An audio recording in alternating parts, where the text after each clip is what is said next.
Hey guys, welcome back to the channel. Today I'm going to discuss the popular phrase, do not conflate sex trafficking and sex work, because there's this idea that you've got a, consensual adult sex industry over here, reasonably safe, reasonably respectful, and over there somewhere is the sex trafficking industry. This is where kids and adults are being abused, and it's, criminal involvement, and these two have nothing to do with each other. And in fact, it's insulting to the consenting adults to mention them in the same breath. And yeah, I want to give you some reasons why you should be critical of that and why that is a dangerous simplification. And there's a lot to say here, and I'm going to try to do this in like under 15 minutes. We'll see if I manage. It starts with the fact that when you start researching the sex industry in countries that are quite permissive to it, like Germany or parts of Australia or the Netherlands, you find really quickly that actually sex traffickers use the same infrastructure as the legitimate sex industry. Not always, but a lot of the time. The most obvious example are advertising sites. If you go on an advertising site looking for an escort, looking up a brothel, the sex traffickers absolutely put their victims there. There's not like a separate sex trafficking website. Many victims can tell you they had their profile with like pornographic images and like times where to find them, what men could pay to do to them, up on like the regular ad sites where like the pimp-less women are advertising as well. Just like you have trafficking victims on Pornhub. It's not like the trafficking victims are on some entirely different website. And the same is true for like escort agencies, brothels, including legal ones with a license. If you need some examples, I have plenty about that on my channel. Famously, the German Paradise case. Paradise was a mega brothel chain that ran for like over a decade, which they busted for sex trafficking 3 times, and then by the 3rd time they were able to hold the owners accountable.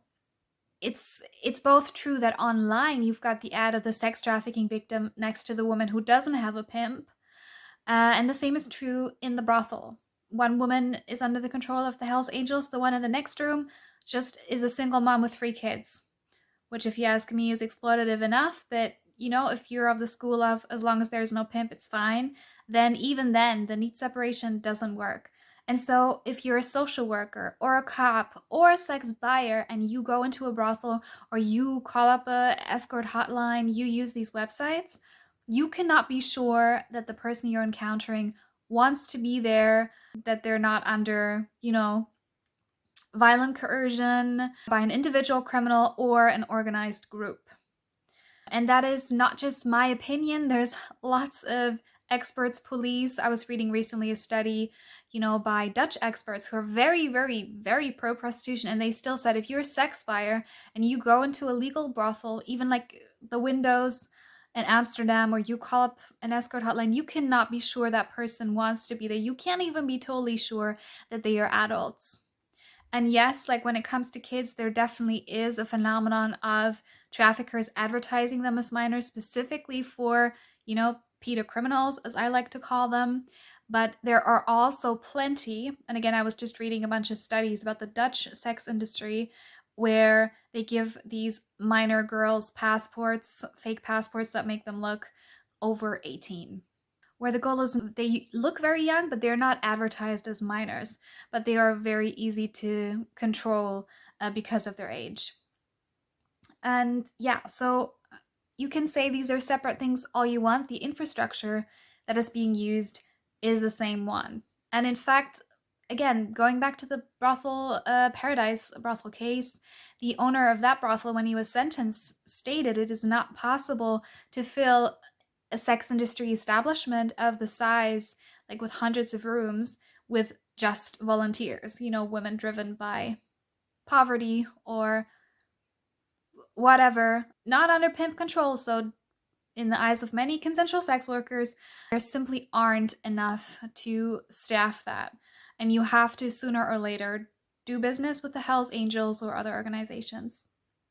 And there's a part here that I forgot to mention because it's really awful and I block it from my mind sometimes, and that is the process of breaking in. That is a method by sex traffickers where they rape a victim, young man, woman, child, as many times as it takes to break their spirit, so that in the future they don't cry, they don't fight back, they don't show revulsion, they just dissociate to the max and are thus pliable.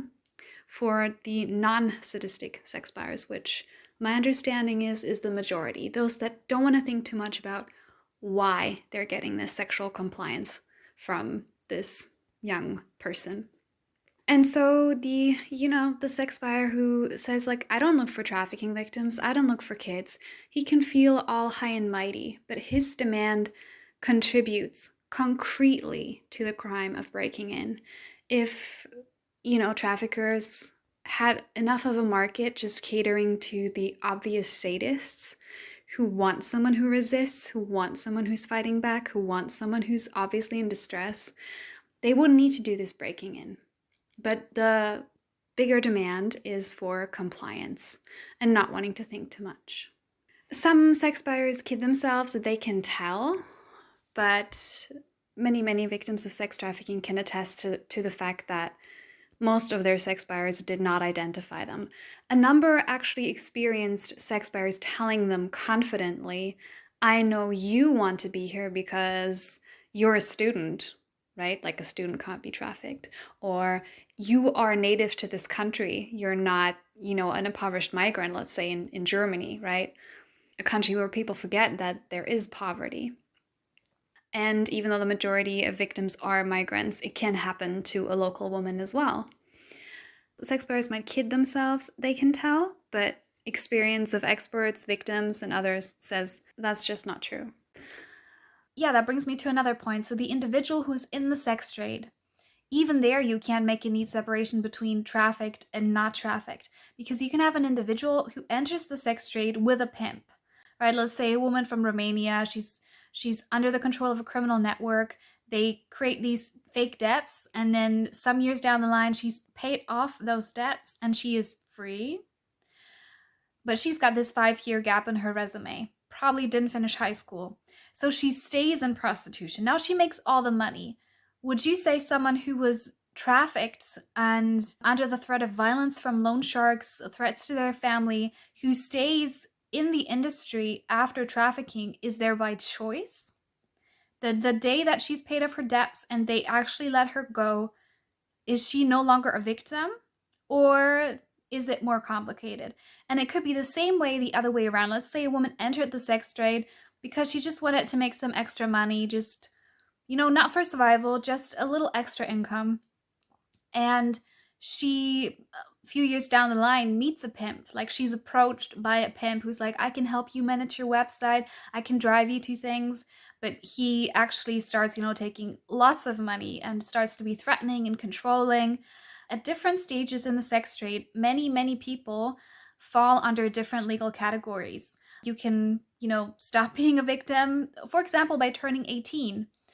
So all under 18, all minors are sex trafficked in not all jurisdictions, or at least some of it is more recent than you'd hope. So in Switzerland, they only criminalized the sexual exploitation of 16 to 17-year-olds in 2013. In Germany, it was like 2008. In Netherlands, it was 2000.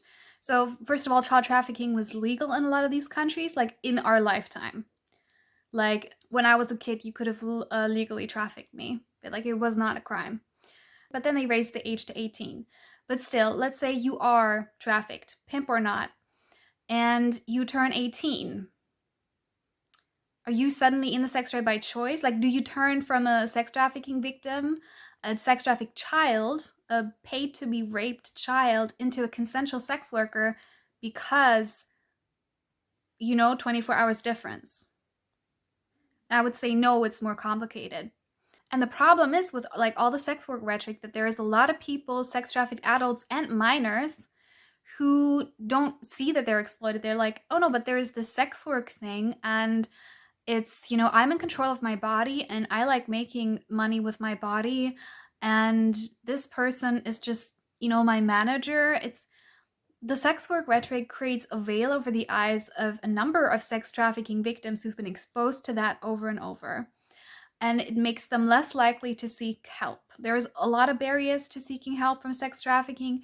Not recognizing that you are a victim is a big one. So I've heard plenty of survivors say, I was like, well, what do you mean I was sex trafficked? Like when they tell someone their story and they're like, you totally qualify as a sex trafficking victim, like, oh my God, that was criminally exploitative, etc., etc. And they're like, but I thought I was just hooking. Again, you can say those are totally different things, but there's a real danger that a victim of a crime, a definite crime, thinks they're a consensual sex worker. Because the laws around that are really complicated. They vary from jurisdiction to jurisdiction. I've been studying them for like 7, 8 years, and I still get confused sometimes, and then they change. And the legal category of what is a trafficker and what isn't, like those things move around. And there is no neat distinction, even in a lot of law, on what is a trafficked person and what isn't. And it tends to be that in countries like Germany or the Netherlands, the definition of trafficking is very narrow, and you have a really high burden of proof, which, yeah, is a gift to sex traffickers. That's not to say that sex trafficking suddenly becomes really easy to prosecute when there is no such thing as a legal pimp, which there is in countries like Germany or New Zealand, but it becomes easier. Just like, prosecuting rapists and domestic violence offenders remains difficult, and still it's important that we expand those laws. So any law you write on the sex trade, make some kind of, if you say like, I want to have this legal industry, then you need to have a legal definition of what consensual means. And any law you write thus about sex work, prostitution, also affects sex trafficking. It always, like, these two always play off of each other in terms of the legal definition. You can say they got nothing to do with each other, but from a legal perspective, how you define sex trafficking also inevitably defines what is prostitution, what is consensual sex work.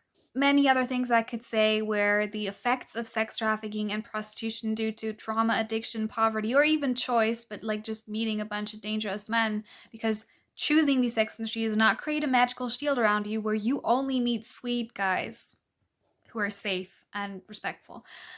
I could talk about how the impacts on health, mental health, physical health are very similar between these groups. But even if you disagree with that, you can still think like there's legit healthy prostitution. I think it exists. Can we at least concede that there's like a spectrum? And can we concede that any policy discussion affects both? And that if you're a social worker going into the brothel, like I said, social worker, cop, sex buyer, you got to have it in the back of your mind. Sex trafficking is around you. It just is. You can still hold that, like, the opinion that maybe there's a way to regulate it in a way where that's minimized.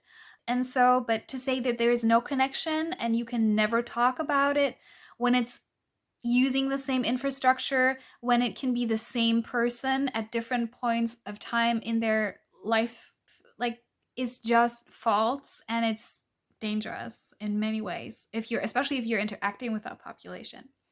And finally, the thing is, the people who do conflate prostitution and sex trafficking is actually the people who prefer the term sex work, because I'm seeing this extreme proliferation of language like forced sex work, which suggests that rape is forced labor.